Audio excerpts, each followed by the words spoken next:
A man from South Portland is suing the federal government. Yeah, he claims that DHS agents violated his First and Fourth Amendment rights. Robert Peck filing the lawsuit over an encounter that he had with two ICE agents back in January. Peck recorded some video showing an agent asking him whether he was following them. Peck admitted that he was, but told us he was keeping a safe distance. The video then shows the agent accusing Peck of impeding federal law enforcement and threatening to arrest him. In the lawsuit, Peck and his attorney, David Webert, argued that observing and following the agents is not a crime. If it's possible, I want it to sting. I want them to realize that what they've been told as agents is putting them in a very vulnerable position, that they have absolute immunity. They do not have absolute immunity. The lawsuit seeks damages, asks that the agents involved do receive some additional training. A DHS spokesperson said they cannot comment on any pending litigation. Nurses at Maine Medical Center are holding what they're calling an emergency protest today to demand the release of a nurse they say was taken last week by Immigration and Customs Enforcement.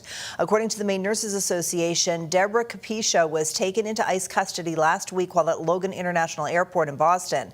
She is set to be moved to a facility in Louisiana today. Union leaders say Capisha is legally authorized to be working in the United States while waiting for her asylum case from Zambia to process.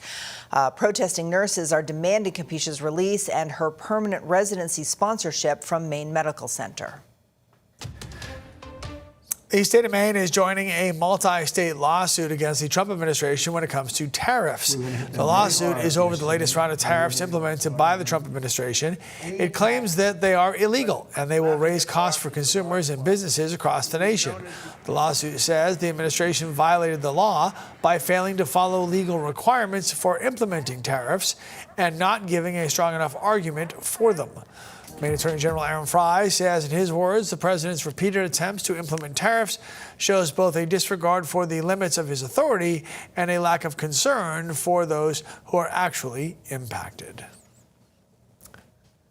Senator Susan Collins says she will vote no against President Trump's nomination of Todd Blanche to become the next Attorney General of the United States. Blanche has served as the acting Attorney General since April.